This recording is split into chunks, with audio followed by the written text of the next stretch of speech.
Well, folks, welcome to the Noble Man Podcast. We've got a special series that we're doing with some members of Parkway Baptist Church. We featured Parkway in our end of the year story and update for Noble Warriors. And so Nolan Morris is our guest today, and we're going to introduce him and talk a little bit about the role that he's playing in men's discipleship at Parkway. Nolan, welcome to the Noble Man Podcast. Hey, Mike. Thanks. Pleasure to be here. Yeah, you know what? So Nolan, I'll just tell you quick. He flew in last night, and he's going to fly out again. He's got a lot going on, but I am happy to find a window so that we can kind of talk about what's going on in your world and how you've gotten started some time ago in men's discipleship and how that is being multiplied even today. So, what was your first experience to some men's ministry information about biblical manhood, Nolan? The first time I was ever introduced to that was would be men's fraternity, and you know, those early mornings over at the Oasis when that used to be a thing, and with Parkway's men, and that was man, I forget now. That was probably what 10 years ago or so now, maybe a little longer. Yeah, probably at least 10 years ago. Yeah. Let me ask you a question about that, because you had been involved in the church before that. So you knew Jesus, you were saved, but you might be like me in that I was never exposed to some of this content. So I was saved and I had been discipled some, but I had not been discipled in biblical manhood, and I didn't understand what it looked like to walk out manhood according to Jesus' example. Is that consistent with your experience as well? Very much so. Very much so. I think in the church, you know, starting back in probably as early as the 50s, you know, moving up through the end of that century, there was just not really an understanding. The understanding was that you just kind of turned 18, you either went to college, you got a job, you know, and you know, and it was just sort of this, you know, you just sort of move into this idea of being a man without there really being a definition, you know, of what biblical manhood really looked like, you know. And I could look at men in the church that I recognized as what I would consider to be godly men that I wanted to try to emulate. But there was also no real intentionality in discipling younger men. And so, and it really wasn't until after college and I was married that I would say I would have had the first man that was really and truly who discipled me. Yeah. And, you know, so part of what you're hitting on there is some intergenerational relationships and the value that an older man inviting a younger man to walk along beside him, to learn some things and share some wisdom. I mean, that's huge. And what a gift that that fella brought you and some other guys along. Yes. Well, listen, I want to flash forward because right now you are taking some of the experiences that you had with men's fraternity and then more recently with the tool called Better Man, and you're using them to help some other men and really multiplying the kingdom by investing in men who will turn around and invest in other men. And some of your understanding and your desire for that comes out of some difficult times in your own life. And so tell a little bit of your story about how God brought you through some difficulties and has given you perspective on how you can help other men move from ashes to beauty. Wow. That's a great description. Because I think a lot of times we think as men, we make mistakes or even if we haven't made major mistakes, right? Being disqualified. And I think that that whole thing about how God does, you know, create beauty from ashes. So in Better Man, we learn that there's the process of walking away. It is a process. There's your first like introduced to a concept or an idea, right? And then and then you begin to think about it, and you know, especially if you're introduced to it even more, then you begin to imagine it, and then you begin to plan it, and then ultimately, you know, you can choose to continue on that path of destruction, and Right. and that was where I found myself, and so I don't want to blame anybody at all. But there were times that I actually asked men to mentor me, and a couple just flat out said no, that they weren't ready to do that. There was a couple that kind of were like, well, let's just try getting together, you know, and then that just kind of just fell away. One of the things that I'm learning in all of that is that there's a good chance they were struggling with their own issues. So they didn't feel qualified to do that, even though to me, I looked at them as spiritual leaders. And so, but coming out of that, after there was the revelation, the revealing of my sin, and those kind of things, and having to have one of the hardest conversations I'd ever had to have, you know, was with our pastor, a very dear friend. And to this day, I still don't know how he made it through that without just punching me. You know, I mean, you know, seriously, because I know how much that had to hurt, and you know, and it wasn't easy having that conversation with you at all. And but the first conversation I had was with a man named Ken Getsy, and he just looked at me right in the eyes, and he just said, "This doesn't change the way I see you." Wow. And at that moment, that was the first moment in all of that I felt hope coming out of that. And then I met with you, and you said, you know, not that it doesn't hurt, but I'm not surprised anymore when I hear these things. And so those two conversations told me two things right away. And the first one was that there's hope, right? Yeah. And the second one was that I'm not alone.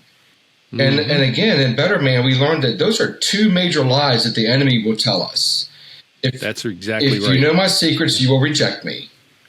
Yeah. Is the first one. And nobody else is dealing with what you're dealing with, and so they can't understand. Right. Well, the Bible tells us there's nothing new under the sun. You know, and I'm learning as I get older, that really is true. Absolutely. And so coming out of that, I first reached a point where I realized I had to make a decision.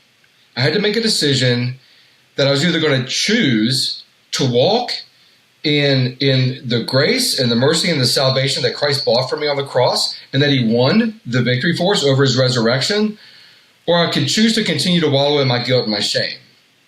Yeah. And in that moment, I also realized that if I choose to continue to wallow in my guilt and shame, because that's really kind of what I feel like I want to do, then that invalidates Christ's resurrection. And so it would have been completely pointless for him to raise from the dead if we're going to continue just to walk in our guilt and shame, and if we're never ever going to walk in that victory. And so then it was like, okay, well, what does that victory look like? I wanted to be the man to come alongside a man who was struggling and let him know he wasn't alone. So it was February 16th, 2021, when all of my stuff came to light. Right. And in my journal, I've written it down. It's like, it was the worst day of my life and the best day of my life. Seriously. Yeah. So I think it was the fall after that we had a Wednesday night prayer meeting, and you approached me afterwards and told me about this new study that you were doing in your neighborhood called Better Man. I'd never heard of it before, and you challenged me to do that in my neighborhood. Yeah. And so I accepted the challenge. God put together a group of 4 of us to go through that together, and it was tremendous. It really was. Well, here's what was interesting to me was throughout that study, every single one of us at some point faced a major life decision. And every single one of us said we probably would have made a different decision had it not been for that group. And knowing that we had men behind us backing us up, and that we knew we could trust to be there, even if other people walked away from us. Yeah. Man, the good work that gets done in a small group of guys who are becoming close enough that they can learn from each other and sharpen each other and share stories is a huge deal. So I'm so thankful that that small group of guys ran with you through this, Nolan. And then I remember, I believe, talking about it after session 2 of Better Man. It's a time for everyone to tell his story. And I think, correct me if I'm wrong, but I think going back to that, you had some angst about what you were going to tell and how much you were going to tell, and how that might be received. Yeah.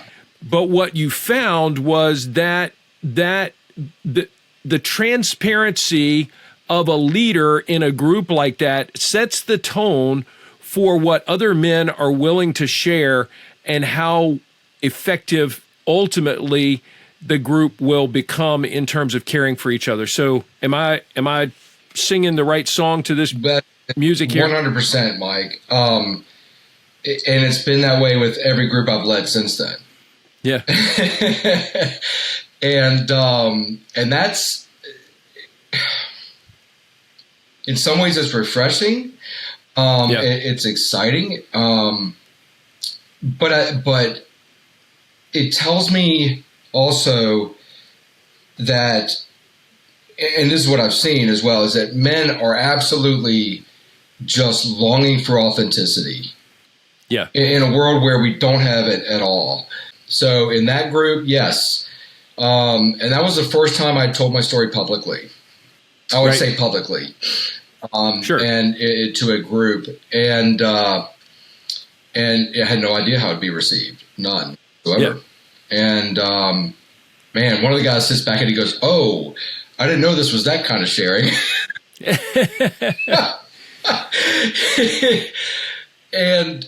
But what came out of that set the stage for the other 8 or 9 weeks. Yeah, absolutely. And so, so now all of a sudden it comes from, and now we go from just these sort of surface discussions to now every week it's like, this is really what God's telling me. And this is what I really need to work on. You did that first group with 4 guys. Yep. But what happened then was God gave you a passion for investing in other men, and he gave you a tool to use that is Better Man. And so I've seen you lead Better Man with 4 guys. I've seen you stand in front of 40 guys or more to launch groups. And so God works through all of those things. But one guy in particular that was in one of the groups, and so some of you, if you haven't listened to it already, listen to Calum Jacobs' story on another podcast and hear about how he intersected with Nolan in Better Man and got exposed to this level of transparency and some teaching about biblical manhood. And it was transformational in Calum's life. So talk about your relationship with Calum and how all that came about and what you've seen God do in that whole situation, Nolan. Yeah, wow. Now I'm going to get emotional. That's okay. Let me say first, Mike, because you also mentioned about God doing things differently than what we really might expect or anticipate or plan for. Right. And I've gotten to the point now that I actually look for that moment when things begin to not look the way I wanted them to or thought they were going to look, because that tells me God's at work. And I've I started to get comfortable with that. It used to make me uncomfortable, but I started to get comfortable with that because God is at work, and that was one of those times. Man, we just threw it out there. We were just gonna do a session towards the end of the summer, Wednesday nights. And quite logistically, if anybody was planning something like that, it was the worst time ever, right? It's like school's getting ready to start up. People are taking the end of the summer vacations, and most people would have been like, "You're a fool to do this." And we just did it, and it was the Better Man Defined series. It was the first one they'd come out with. Yeah. Next thing you know, it's like, we've got over 30 men signed up. Yeah. And we had over 40 that showed up. Man, when God's at work, it's tremendous. And so there was that week where we talked about what I just talked about, that progression. Yeah. And I remember it was just, I was kind of just reviewing that before we broke up into our small groups. And man, the Holy Spirit just grabbed hold of me. And I almost audibly heard God just say, "Tell your story." I stopped mid-sentence, and this moment is so vivid in my mind,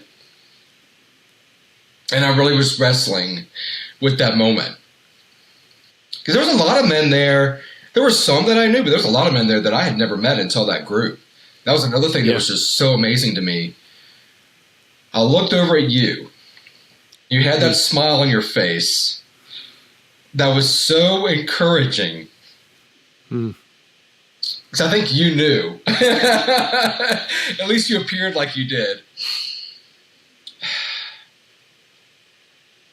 And so I shared my story.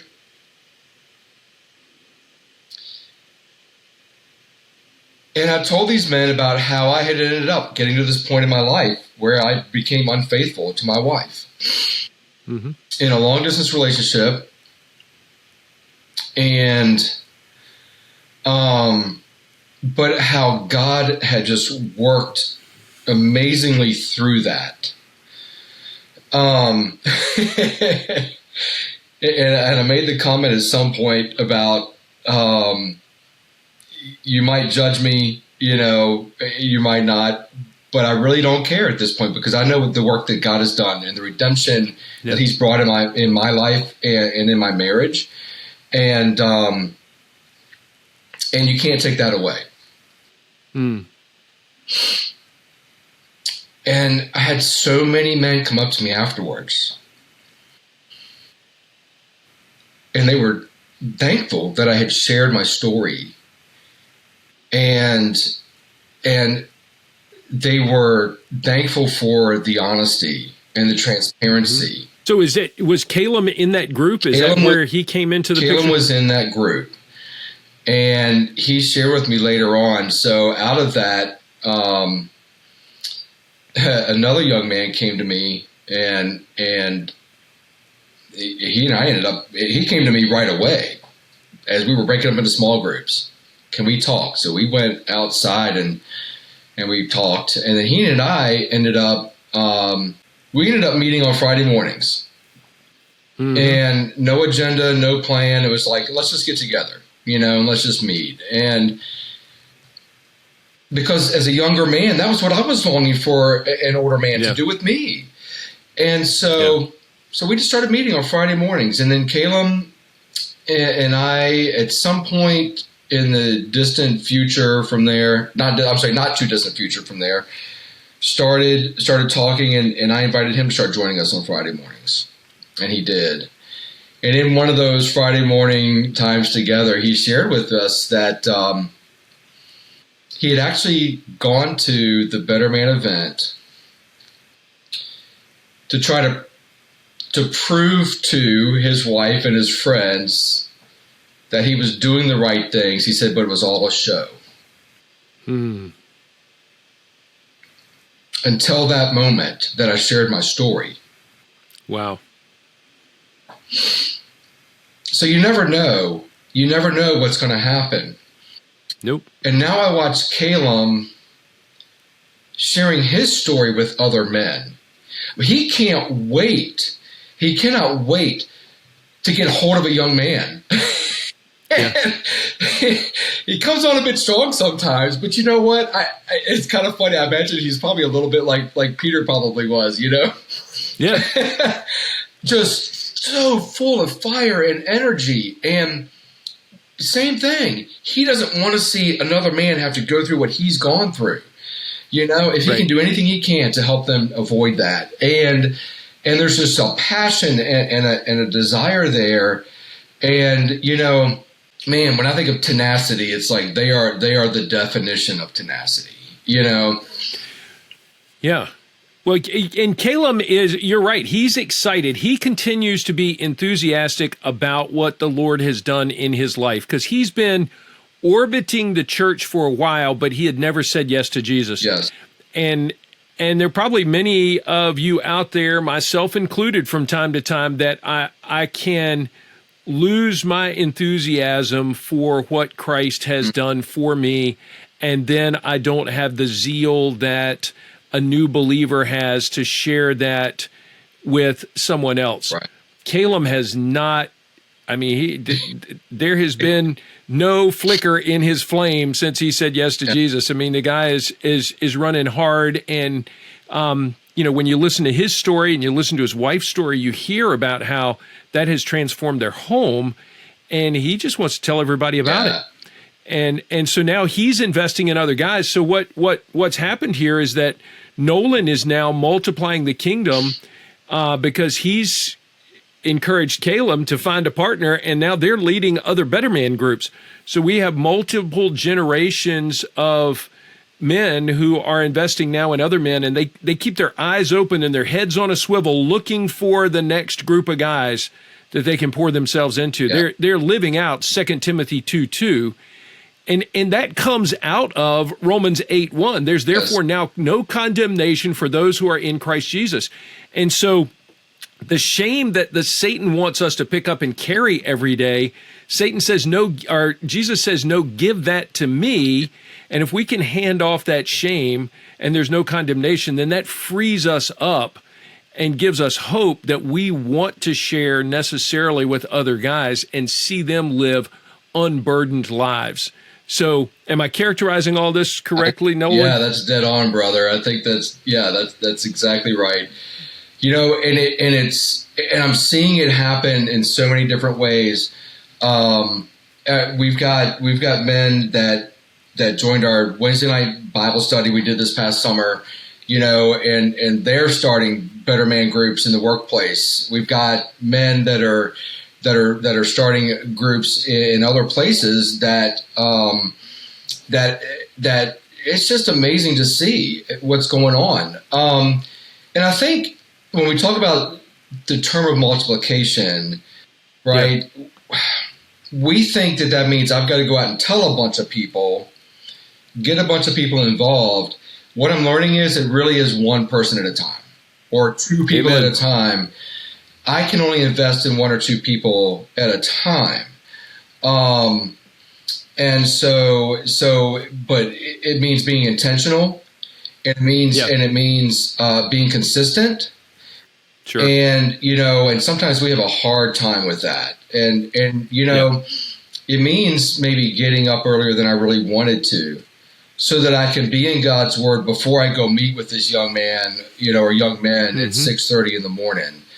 But if I don't do that, I'm not ready to meet with them, you know. So it means also making sure that I'm taking care of those spiritual disciplines that I need to be taken care of for my own life and for my own family, and then being able to use that to pour into others. But sometimes it comes from even from just the one-on-one type things. The second Better Man group I led, there was 6 of us. And one of those was a man who was a recovering alcoholic, who had also been unfaithful. And, he's a military leader. I won't get more specific than that, but he's a military leader. a leader in the workplace. And he texted me on a Saturday morning as I'm doing my Bible reading, and he says, I've really been thinking about what you said about transparency. And what was funny was I had already been wrestling again with, do I share my story? And if I do, to what extent? So I think I want to share my story with the group. Yeah. And he shared a little, and then he shared a little bit with, this is all in text, and he shared a little bit with me in the text. And I said, I'll tell you what. I said, I've been actually wrestling with that myself. If I need, and I was like, so you just confirmed to me that I need to share my story at our next meeting. And he said, well, if you do, I will. Yeah. And it just sparks this fire, man. That's right. And men just start sharing. And we go all the way around the room. And the cool thing about that moment was that my then 17-year-old son had joined us. Yeah. I mean, he was part of the group. And so here he is hearing from men about very real struggles. Yeah. And some were still struggling. Mm-hmm. And that gave us an opportunity. But it allowed him to also understand that we're always going to be wrestling in these human bodies. I want to kind of wrap this up by just thanking you for being a champion for spiritual investment, spiritual formation. I know on the men's ministry leadership team at Parkway, you are a voice that's constantly asking, how do we move from an event to investing in men in a deeper way, not just having them come and participate in something, but how are we moving toward discipleship? And so for those of you listening, I would just encourage you, make sure you've got a Nolan on your men's ministry team, someone who's willing to say, well, how, this is great that we're doing this, but how do we move from this to spiritual formation in the lives of men? How do we move this toward discipleship? And that's part of the difference that Nolan is making at Parkway, and it's being multiplied in the lives of many men. So I'm just thankful for you, brother, and appreciate the work that you're doing and the way God is continuing to use you. Well, thanks, Mike. And that's very humbling, actually. And real quickly, I know we're out of time, but just to that point, I think when it comes to that, I've been, I'm going to say, blindly obedient because it's nothing that I've sat down and gone, okay, here's the plan, and here's how it's going to work. It literally every step has been, okay, God, I'm going to take this step, and I have no idea what's going to happen from it. That's right. And so I think that's important to understand as well, because as men, we want to have the plan, and we want to not just see the destination, but we want to have every step along the way. God doesn't work that way. No, he doesn't. I tell folks that sometimes walking with the Lord is kind of like walking through a swamp and just trusting that the next time you put your foot down, there's going to be solid ground underneath it, because you could get stuck in a whole lot of muck and lose your boots and all kinds of stuff. But when you walk by faith, you're trusting that he's going to make the ground under you solid. Yes. And so that's the way we have to live. Well, Nolan, thanks again for being with us. And folks, thanks for joining us for another segment in our special podcast series on men's discipleship at Parkway Baptist Church in Moseley, Virginia. It's been great fun to share these stories with you. And if you haven't listened to the others, I hope you'll check those out and be on the lookout for more updates and information from Noble Warriors. God bless you, folks. Thanks so much.